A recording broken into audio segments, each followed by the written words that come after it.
এ বলে আমার বক্তব্য আমি শেষ করলাম। আসসালামু আলাইকুম ওয়া রাহমাতুল্লাহ।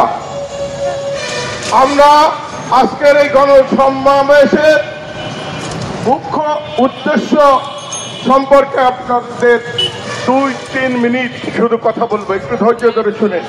আমরা বাইতুল মোকাররম থেকে সমাবেশ করে মিছিল করে এখানে এসেছি, এখন সমাপ্তির খান। আমাদের মূল দাবি হলো যে 24-এ বিপ্লবের মাধ্যমে যে অন্তরীণ সরকার প্রতিষ্ঠিত হয়েছিল রাষ্ট্র সংস্কারের উদ্দেশ্য নিয়ে, কিন্তু তারা সে রাষ্ট্র সংস্কার করতে পারেনি। তারা সেই বস্তা বসা ভারতের প্রেসক্রিপশন যুক্ত সমাজতান্ত্রিক নাস্তিকতাবাদী ৭২-এর সংবিধান এখনো বহাল রেখে সংস্কারের কথা বলছে। আমরা চাই এই সংবিধানের কবর রচনা করতে, এই সংবিধান বাতিল করতে হবে অবিলম্বে। ইসলামের ভিত্তিতে সংবিধান তৈরি করতে হবে, ইসলামের ভিত্তিতে বিচার ব্যবস্থা তৈরি করতে হবে, ইসলামের ভিত্তিতে শিক্ষা ব্যবস্থা তৈরি করতে হবে, ইসলামের ভিত্তিতে দেশ থেকে ঘুষ দুর্নীতি অর্থ পাচার বন্ধ করতে হবে, খাদ্য ভেজাল ওষুধ ভেজাল বন্ধ করতে হবে, দ্রব্যমূল্য বৃদ্ধি রোধ করতে হবে। ইসলামের বিধানের মতো এত সুন্দর এবং আল্লাহর বিধান কোথাও নাই। এখন আল্লাহ রাব্বুল আলামিনের ইচ্ছায় সারা পৃথিবীতে ইসলামের শাসন কায়েম হবে, তার সূচনা দেখা গেছে। আমরা তার অগ্রদূত, আমাদের এই বিপ্লবী বাহিনী তার অগ্রদূত হিসাবে কাজ করতেছে। আমরা চাই অবিলম্বে ৭২-এর সংবিধান বাতিল করে ইসলামের ভিত্তিতে নতুন সংবিধান রচনা করা হোক, গণভোট দেওয়া হোক, গণভোটের মাধ্যমে এই সরকারের গণভোটের মাধ্যমে আরেকটি বিপ্লবী সরকার গঠন করা হোক, যারা পরবর্তী নির্বাচন না হওয়া পর্যন্ত দেশ পরিচালনা করবে। এই বিপ্লবীরাই হবে তাদের নেতা। যেই সমস্ত বিদেশ থেকে যাদের আনা হয়েছিল তারা এদেশের ৯৩ মুসলমানের আশা আকাঙ্ক্ষা পূরণ করতে পারে নাই।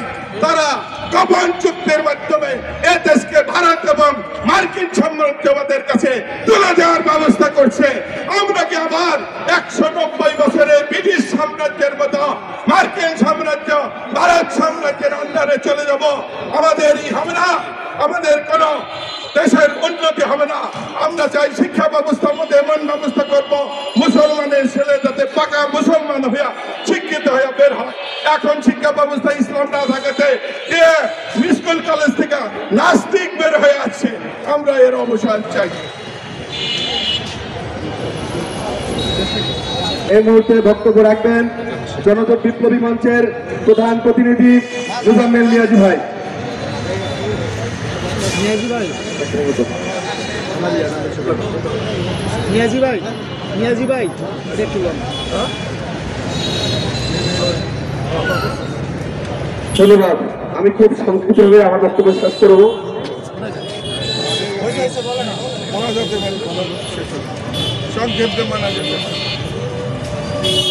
প্রিয় সাংবাদিক বিন্দু, আসসালামু আলাইকুম। আজ আমি এখানে দাঁড়িয়ে আছি, দাঁড়িয়ে থাকার মোট 5টি কারণ রয়েছে। নাম্বার 1, আমরা যে বিপ্লব করেছিলাম এই বিপ্লবটি অলরেডি বেহাত হতে চলছে। নাম্বার 2, আমাদের বিপ্লবকে বিক্রি করে কেউ উপদেষ্টা হয়েছে, কেউ সমন্বয় হয়েছে, কেউ নেতা হয়েছে, কিন্তু বিপ্লব রক্ষা করতে পারেনি। নাম্বার 3, এই বিপ্লব হওয়ার পরে কেউ তদবির করেছে, দুর্নীতি করেছে, কেউ রক্ত পাঠিয়েছে। নাম্বার 4, যে বিপ্লবটি হয়েছিল এই দেশের কোনো সরকার তৈরি হবে না, আমরা সেদিকে দেখতে পাচ্ছি। নাম্বার 5, এখনো পর্যন্ত সবার মধ্যে আতঙ্ক বিরাজ করছে, সরকারে আমাকে ফিরে আসছে নাকি আসছে না। আমি এখন মূল পয়েন্টে যাব। প্রিয় সাংবাদিক বিন্দু, 2000 প্রাণের বিনিময়ে, 30,000 আহতদের বিনিময়ে, রক্তের বিনিময়ে আমরা এক নতুন বাংলাদেশ পেয়েছি।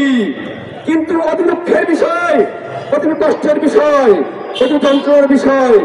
আমাদের এই বিপ্লবকে ধ্বংস করেছে জুলাই গাদ্দাররা, আমাদের বিপ্লব ধ্বংস করেছে যারা জুলাইকে বিক্রি করে, যারা তকফির করেছে, দুর্নীতি করেছে, নিয়োগ বাণিজ্য করেছে, চাঁদাবাজি করছে। আমাদের দুঃখের বিষয়, আমাদের ধ্বংস করেছে কিছু এনজিও উপদেষ্টারা যারা